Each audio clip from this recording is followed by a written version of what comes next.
ମୁଁ ତ କିଛି ମୋ କୌଣସି ଆଚରଣ ମାନେ କୌଣସି କାର୍ଯ୍ୟାନୁଷ୍ଠାନ ବିରୋଧରେ ମୁଁ କୌଣସି କାର୍ଯ୍ୟାନୁଷ୍ଠାନ ନିଆଯାଉ ମୁଁ ଚାହେଁ ନାହିଁ। ମନ୍ତ୍ରୀ ସବୁଥିରୁ ଦୁଃଖର କଥା ଯେ ଏତେ ଜଣ ବିଧାନସଭାରେ ମୁଁ 25 ବର୍ଷ ଉପରେ ବିଧାନସଭାରେ ହେଲିଣି କୌଣସି ମନ୍ତ୍ରୀ ପାଖକୁ ଆସିକି ତାର ମାଇକ୍ ମୋଡ଼ିଦେବା ସେ ପଢ଼ୁଥିବା କାଗଜ ଛଡ଼େଇ ନେବା ଏଭଳି ଘଟଣା କେବେ ମୁଁ ଦେଖି ନାହିଁ।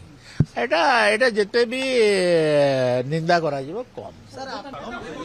ଓଡ଼ିଆ କହିଲାଣି ଓଡ଼ିଆ ଅସ୍ମିତା ସେଟା କ୍ଷୁଣ୍ଣ ହେଲା ନାହିଁ।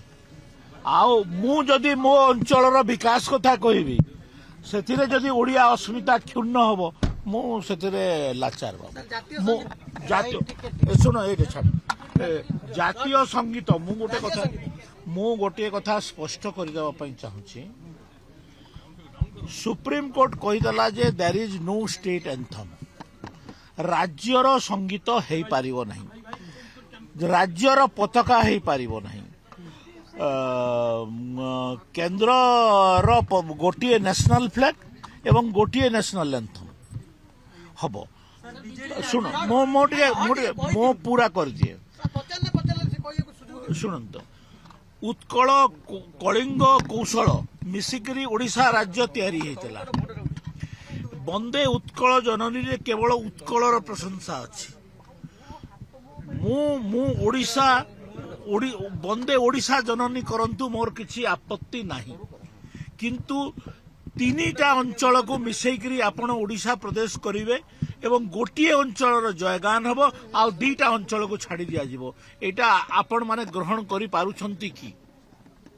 ତ ମୁଁ ସେଇ କଥା କହୁଛି ଯେ ଓଡ଼ିଶାର ବିକାଶ ସମସ୍ତ ଅଞ୍ଚଳର ବିକାଶ ହେଲେ ଯାଇକରି ଓଡ଼ିଶାର ବିକାଶ ହେବ ଏବଂ ସମସ୍ତ ଅଞ୍ଚଳର ବିକାଶ କରାଯାଉ। ମୁଁ ସେଇ କଥା କହୁଛି।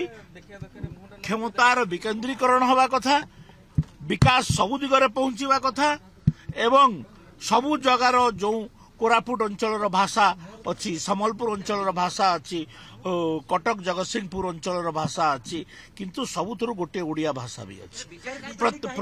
ପ୍ରତ୍ୟେକ ଅଞ୍ଚଳର ଭାଷା ସଂସ୍କୃତିକୁ ସମ୍ମାନ ଦେବାର ଅଛି।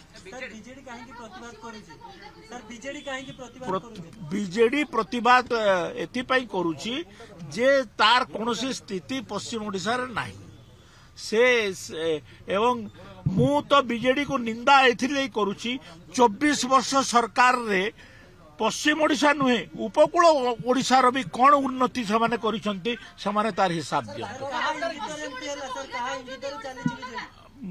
ଦେଖ ଟପିକଟା ଆସିଥିଲା ବିଧାନସଭା ବିଷୟରେ, ତମେ ଅଲଗା ଅଲଗା ବିଷୟ ପଚାରିବ, ମୁଁ ସେଇ ପାଇଁ କହୁନଥିଲି।